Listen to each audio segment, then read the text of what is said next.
Hello students, welcome back to my channel best ideas. Students, आज हम करेंगे शिक्षा निदेशालय की तरफ से दी जाने वाली वर्कशीट नंबर 96, जिसका सब्जेक्ट हमारे पास जेनेरिक है। बच्चों, ये हमारी जेनेरिक वर्कशीट होती है जो कि आपको एवरी सैटरडे मिलती है, जिसकी डेट हमारे पास 20 फरवरी 2021 है और ये क्लास 6 to 8 तीनों क्लास के लिए वर्कशीट आई है।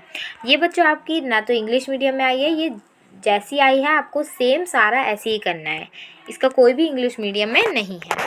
तो चलिए करना स्टार्ट करते हैं। स्टार्ट करने से पहले अगर आप में से कोई स्टूडेंट मेरे चैनल पर नया है या फिर अभी तक मेरे चैनल को सब्सक्राइब नहीं किया है तो जल्द से जल्द मेरे चैनल को सब्सक्राइब करें और बेल आइकन प्रेस करना बिल्कुल मत भूलिए। और हाँ, अगर आपको कोई और भी वीडियो चाहिए तो कमेंट में ज़रूर बताएँ। तो चलिए अब हम पढ़ते हैं आज की वर्कशीट के बारे में। तो आज की वर्कशीट बच्चों क्या कह रही है, चलिए देख लेते हैं। आपने चमोली उत्तराखंड में हिमस्खलन से भयंकर तबाही के बारे में सुना होगा। यह एक प्रकार से प्राकृतिक का प्रकोप या प्राकृतिक आपदा है। ठीक है, सर्दियों से प्राकृतिक आपदाएं मनुष्य के अस्तित्व के लिए चुनौती रही हैं। ऐसी कोई भी प्राकृतिक घटना जिससे मनुष्य के जीवन या सामग्री को हानि पहुँचे वह प्राकृतिक आपदा कहलाती है। हिमस्खलन, भूस्खलन, भूकंप, ज्वालामुखी, सुनामी, चक्रवाती तूफान, बादल फटना, जंगलों में आग लगना, आसमानी बिजली का गिरना, बाढ़, सूखा जैसी प्राकृतिक आपदाएं बार बार मनुष्य को चेतावनी देती हैं। वर्तमान में हम प्राकृतिक संसाधनों का अंधाधुंध इस्तेमाल कर रहे हैं, जिससे प्रकृति का संतुलन बिगड़ रहा है, जिससे दुष्परिणाम हमें भुगतना पड़ रहा है। तो नीचे दिए गए चित्रों के सामने प्राकृतिक आपदा को लिखिए तथा उससे बचने के उपाय अपनी समझ से लिखिए। तो बच्चों, आज की जो आपकी वर्कशीट है वो पूरी प्राकृतिक के ऊपर है। प्राकृतिक आपदा, प्राकृतिक जो भी आपका यहाँ पे है ना घटना, ये सब इसका मतलब बच्चों जो कि नेचुरल चीज़ें आजकल हम बहुत ही ज़्यादा अंधाधुंध इस्तेमाल कर रहे हैं, मतलब पेड़ों को काट रहे हैं, नदियों को पूरा गंदा कर रहे हैं। तो ये सारी तो हमारी प्राकृतिक चीज़ें, नेचुरल चीज़ें हैं।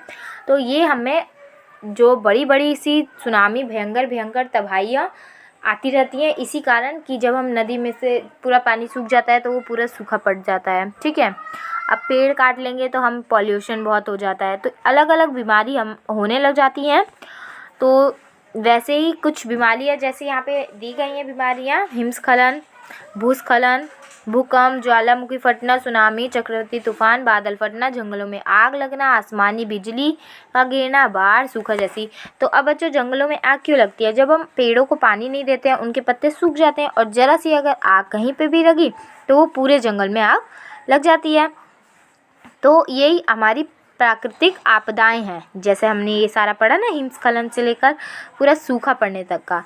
तो अब हमें यहाँ पे कुछ क्वेश्चन दिए गए हैं, जैसे कि आप देख रहे हैं, हमें पिक्चर्स जो है फिक्स दी गई हैं, उसे हमें यहाँ पे जो ये हैंडल है यहाँ पे उसके नेम लिख देने हैं, और जो ये हमें लाइन्स दिए गए हैं बहुत सारी, इसमें हमें उससे बचने के तरीके लिखने हैं। ठीक है, तो यहाँ पे जो आप पिक्चर में देख रहे हैं, चलिए हम पहले इसे देख लेते हैं कि ये क्या है। सो स्टूडेंट्स, ये हमारा है भूस्खलन।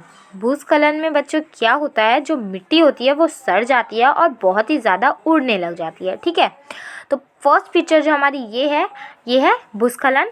तो मैंने यहाँ पे आपको इस हैंडल में लिखकर दिखा दिया है, आपको ये लिख लेना है। ओके, अब इससे बचने का तरीके जैसे कि ये है, तो क्या है चलिए देख लेते हैं। मौसम की जानकारी से हमेशा अपडेट रहे। ऐसे इलाके जहां भूस्खलन की घटनाएं होती रहती हैं, ऐसे स्थानों से दूरी बनाए रखें। घर के आसपास के नाले नालियों को साफ रखें। नियमित रूप से चेक करते रहें कि नालों में पत्ते, कूड़ा या पत्थरों का ढेर तो नहीं फंसा है। तो बच्चों, ये थे हमारे कुछ बचने के तरीके भूस्खलन से। तो बच्चों, इसमें क्या है कि हमें हमेशा ना मौसम की जानकारी रखना चाहिए, अपडेट रखना चाहिए, और जहाँ पे भूस्खलन जैसी बीमारी होने का, यानी कि भूस्खलन जैसी आपदा आने का रहे, घटना आने का, तो ऐसे इलाके से हमें दूर रहना चाहिए। अगर आपको पता लगे कि कहीं आसपास में हो रहा है तो आपको वहाँ से दूर चले जाना चाहिए, वहाँ नहीं रहना चाहिए, ठीक है।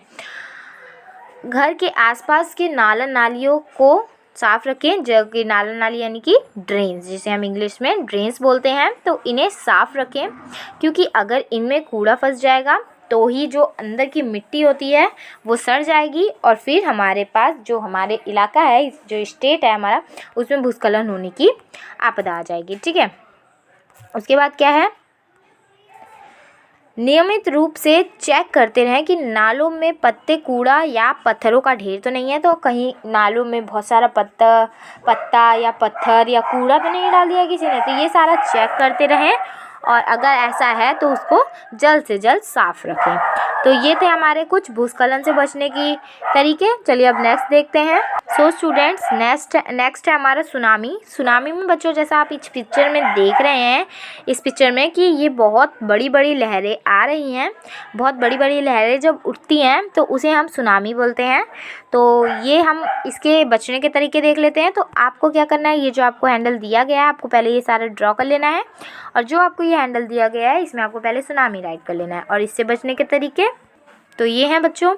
सुनामी के बारे में जानकारी हासिल करें, खतरे वाले क्षेत्र की पहचान करें, आपदा के समय दी जाने वाली सेवाओं के बारे में जानकारी रखें, सूचना प्राप्त करते रहें।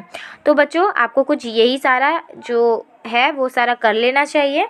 तो क्या क्या करना चाहिए आपको कि सुनामी के बारे में आपको जानकारी हासिल रखनी चाहिए, खतरे वाले जो जगह होते हैं वहाँ की पहचान रखनी चाहिए, आपदा के समय जो हमारे लिए सेवाएं की गई हैं, जैसे हमें आग लग जाती है तो हमें फ्री मतलब फायर ब्रिगेड का नंबर दिया गया है ना, फ्री सुविधा, तो बस यही सेवाएं इनको याद रखना चाहिए और सूचना प्राप्त करते रहना चाहिए कि कहीं सुनामी तो नहीं आने वाली है, कहीं नदी वगैरह आ जाता तो लहरें तो नहीं उठ रही हैं। तो ये सारा हमें रखना चाहिए। स्टूडेंट्स नेक्स्ट क्वेश्चन क्या है हमारा, यहाँ पे है सूखा पड़ना। आप जैसा कि यहाँ पे देख रहे हैं कि जो ज़मीन है, जो लैंड है यहाँ पे, वो पूरा सूख गया और अलग अलग सी मतलब जो दरार होती है वो सब आ गई हैं, ठीक है।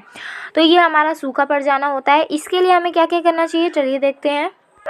तो अब क्या है कि इसके लिए हमें 2 चीज़ें कर लेनी चाहिए। पौधारोपण द्वारा तथा सूखा रोधी फसलों की कृषि कर सूखे के प्रभाव को सीमित किया जा सकता है। सिंचाई के तरीके में परिवर्तन करके।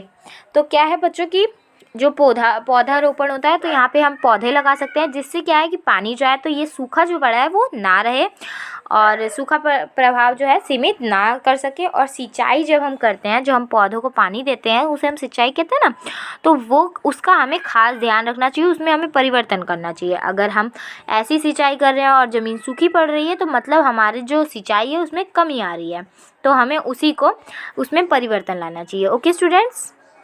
नेक्स्ट है स्टूडेंट्स आपका जंगल में लगी आग, ठीक है। तो आग लगना है मतलब, तो यहाँ पे जंगल में आग लग रही है। जैसा कि मैंने आपको बताया कि जंगल में आग क्यों लगती है, क्योंकि पेड़ों को हम पानी नहीं देते हैं, पेड़ सूख जाते हैं और फिर उसके बाद जंगल में आग लग जाती है जब भी कहीं सूखा पत्ता होता है, ठीक है।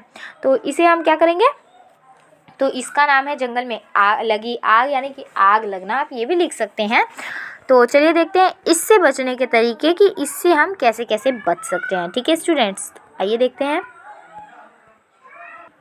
तो क्या है कि वनों के कूड़े कचरे को समय समय पर जलाते रहना चाहिए। ईंधन के वाहनों में एकत्रित नहीं होने देना चाहिए। ईंधन के जो वाहन होते हैं उसको एकत्रित यानी कि एक जगह पर इकट्ठा नहीं होना देना चाहिए। वनों में बनाए जाने वाले मकान आगरोधी होने चाहिए, ठीक है। तो वनों में जो मकान बन जाते हैं वो आगरोधी होने चाहिए। और वनों का जो कूड़ा कचरा होता है, जैसे कि सूखे पत्ते जब बहुत ज़्यादा झड़ जाते हैं तो वो एकदम कचड़ा समान हो जाते हैं, तो वो जब हो तो उसे समय समय पर जलाते रहना चाहिए, क्योंकि अगर वो एक जगह इकट्ठा हो जाएगा और ईंधन वाला जब आ जाएगा तो वो आग पकड़ने की समस्या आपदा आ सकती है। नेक्स्ट है स्टूडेंट्स आपका भूकंप आना। देख सकते हैं कि यहाँ बिल्डिंग्स का क्या हाल हो रखा है, टूट चुकी हैं सारी बिल्डिंग। तो ये है हमारा भूकंप आना। जब भी कभी भूकंप आए तो हमें क्या क्या करना चाहिए, ये तो हमें स्कूल में भी बताया जाता है, क्योंकि ज़्यादातर भूकंप आते रहते हैं, भले ही वो थोड़ी देर के लिए आए लेकिन आते हैं। तो आप देख सकते हैं बिल्डिंग गिर जा रही है, तो कभी भी भूकंप आए तो आपको क्या क्या करना चाहिए, तो चलिए वो जानते हैं। तो क्या क्या करना चाहिए, घर के किसी मजबूत टेबल या फर्नीचर, ये बच्चों आपको थोड़ा क्लियर नहीं दिख रहा होगा, मैं आपको बता रही हूँ तो आप वैसे लिख लेंगे, ठीक है, उसके लिए सॉरी। तो घर में किसी मजबूत टेबल या फर्नीचर के नीचे बैठकर हाथ से सिर और चेहरे को ढकें। भूकंप के झटके आने तक घर के अंदर ही रहें और झटके रुकने के बाद ही बाहर निकलें। घर के सभी बिजली स्विच को ऑफ कर दें। तो बच्चों कोई भी मजबूत टेबल हो या फर्नीचर हो, यानी कि टेबल, चेयर या बेड, जो भी आपका मजबूत हो उसके नीचे बैठ जाएं और हाथ से सिर और मुंह को ढक लें। और भूकंप के झटके जब तक हैं तब तक आपको घर के अंदर ही रहना है, घर के बाहर नहीं जाना है, ठीक है। और जब बंद हो जाए तो ही बाहर जाएं और घर के सारे स्विच ऑफ कर दें, बंद कर दें, ठीक है। सो स्टूडेंट्स, आज की वर्कशीट बच्चों यहीं पे ख़त्म होती है। वर्कशीट अच्छी लगे तो लाइक कीजिए, कमेंट में ज़रूर बताएं वर्कशीट कैसी थी। और हाँ, मेरे चैनल बेस्ट आइडियाज़ को सब्सक्राइब करना बिल्कुल मत भूलिएगा और बेल आइकन प्रेस करना भी बिल्कुल मत भूलिए, ताकि आपको न्यू वीडियोस का नोटिफिकेशन मिलता रहे। और अगर आपको कोई भी वर्कशीट एक्स्ट्रा चाहिए या कोई और चीज़ चाहिए तो आप मुझे कमेंट में ज़रूर बताएं। Thank you student.